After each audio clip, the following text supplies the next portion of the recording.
This video was recorded live before a canned studio audience.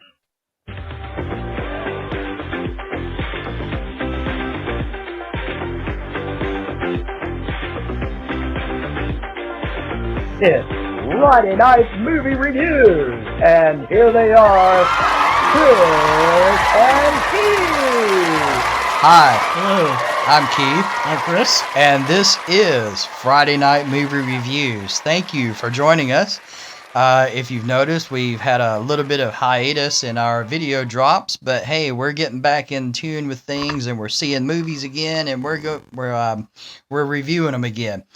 So the movie that we went and saw over the weekend, it was pretty much it was pretty hyped up. Yeah. I mean, we saw advertisements for it, and people were really looking forward to seeing this movie. It was a comedy, kind of a dark comedy sci-fi film. Yep, directed by the guy that won the Academy Award winner. He was for Best Movie for Parasite. Right, exactly. And a lot of people had a lot of hopes for this movie. I mean, you got like an all-star cast in it, Mm-hmm. and it seems like the setup, this premise of the movie was well thought of, something they hadn't done before. Right. It was really it was a really cool concept. Mark Ruffalo was in it. The name of the movie was Mickey 17. Mickey 17. So basically, the basic premise of this movie was that Mark Ruffalo was sort of he was kind of like he was a political figure who like really just fumbled in several elections and never could become like the top dog as far as the elections go. Now this is set way in the future. The Earth is already like traveling to different planets, and so he gets together with this religious group and decides they're going to go to another planet and begin populating this other planet away from Earth, and they're going to call it Niflheim. Which is the name of the troll planet from Thor. Right. It's the same planet. Right. So they pile onto a ship and they're going to head off. And the thing is, you have to apply. Yes. You have to apply and put in an application to get onto this ship, and then they look through the applications and they screen these applications, and they choose the best candidates for the trip. Now, one of the easiest things that they decide to do is for you to become one of the easiest way to get onto the ship is if you put down on your application that you are expendable, which means basically what they do is you die over and over again, and they clone you, and they scan your brain every time so that you have the last memories before your death, so that you're always up to speed when they make you a new body. And they use you to do all the stuff that's dangerous, like testing the planet for viruses that could kill us all. Just testing different chemicals and all this different things, and things that would kill a normal human being. They put you through the ringer. Testing the radiation out in space. I mean, it's just one thing after another, and that's where the dark comedy side of this comes from, is because we're laughing at this guy dying in crazy ways and whatnot. Right. So they end up making it to the planet, and we're not going to really spoil anything. I mean, you can gather all of that from the trailer anyway. So what ends up happening is, well, we're not really going to spoil that either, because you really don't get that from the trailer. But he gets up to number 17, which is where the name Mickey 17 comes from. His name is Mickey Barnes, and he gets up to the number 17, and something happens, and basically starts the story in motion from that point. Right, forward. Starts the story in motion from that point, and things kind of go awry. So, I don't really want to spoil anything in case anybody really wants to go see this movie, but let's get into what we actually thought about this movie. All right. Just straight out of the bat, don't bring your kids to see this. This is an R-rated film. The language and the adult situations are prevalent through this film. That's the one thing that we noticed right away. we had your 18-year-old son, and there was parts of it that was cringing because we had your 18-year-old son with us. Actually, he's not 18 anymore. He's going on 21 now. 21. Yeah, Wow. 21. See, I'm losing track of time. That's what happens when you get old, folks. Yeah. 21. I That's mean, crazy. it was still cringy though. Yeah, it was still kind of cringy, but still, yeah, the adult situations were kind of prevalent through this. The violence was there. It was there, but that was never like really the highlight. And you would think that the clone death would have been like the highlight of the film, and that Right. seems like the trailer was building up to be. Right. I'm just going to tell you right off, the trailer is very misleading. It is. You see all the funny stuff in the trailer. Right. So I mean, if you've seen the trailer, you've seen everything that you need to see about the movie. This movie is too long, way too long. Yeah. How long was it? Almost 2 hours. 2 right? hours and 17 minutes. Oh or something. yeah, it was 2 hours and 17 minutes. A normal comedy, like hour and 20, hour and a half, somewhere along those lines. Maybe a little bit longer if it's like really good comedy. But this one had a lot of dry stuff in between, between the adult situations and the language and everything. Right. Robert Pattinson, the guy that plays Mickey 17, is the highlight of the film. He great acting, and so if you got him stuck that he's just the glowy vampire from the Twilight films, no, he actually has some acting range here. And it was the other people in the movie that made me cringe all the way through it. Yeah. Mark Ruffalo and Toni Collette that played his wife. Whew.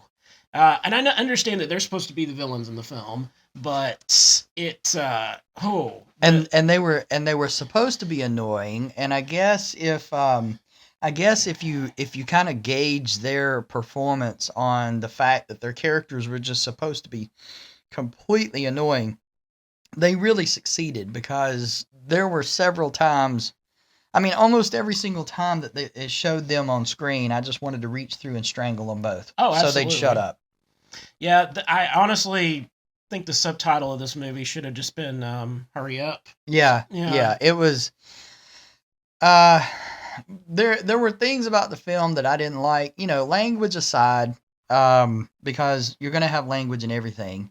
The things that I didn't like about it were the simple fact that I didn't like the way they poked at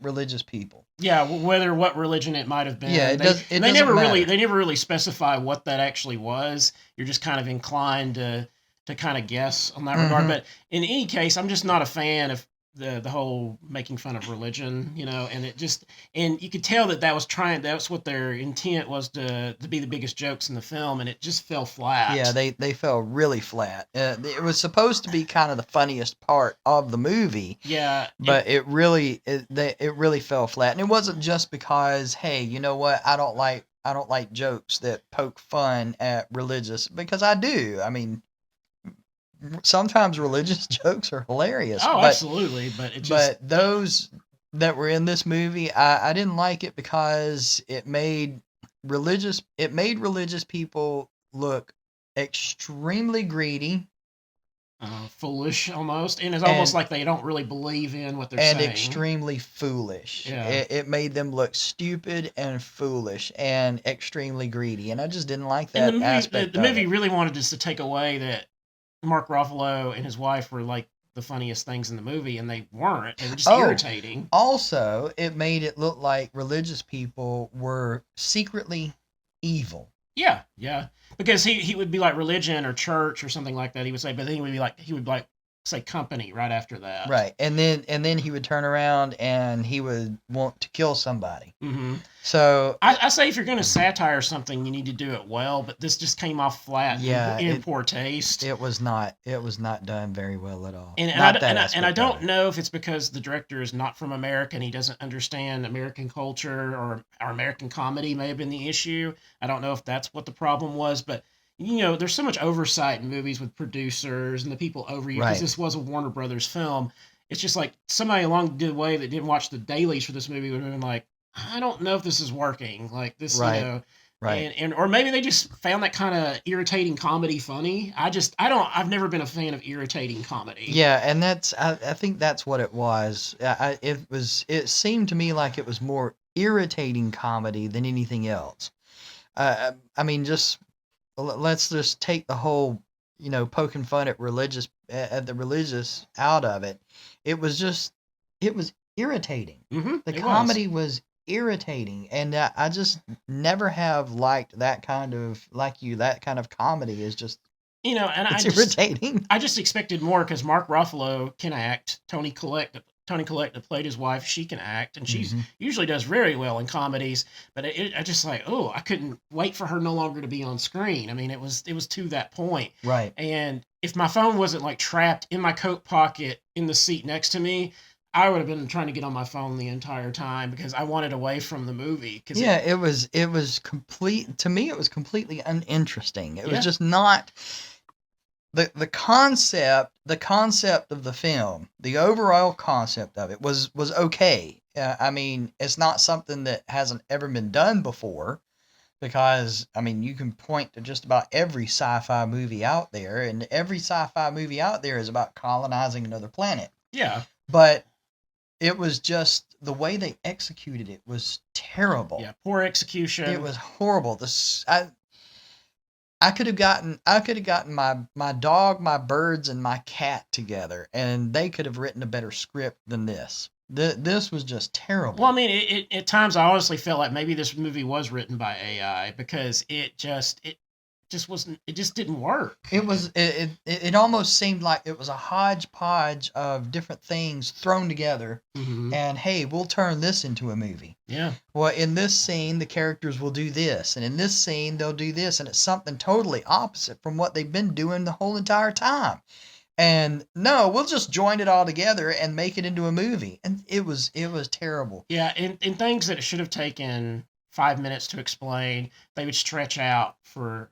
It seemed like scenes would just go on and on forever. And I'm just like, get to the point already. Right. And torturous. And that's what I looked at him and I said, that's really the new tagline of this movie is get to the point. Right. They drug their feet to get there. Oh yeah, it was horrible. Horrible. So overall, that's my general thoughts. Too long, dry, just in poor taste with the comedy, irritating comedy. Right. Robert Pattinson, not the problem. That guy, they need to continue to give him work. He actually can act. He can act. He did very well with what he had. Yeah, so I don't fault him for this movie.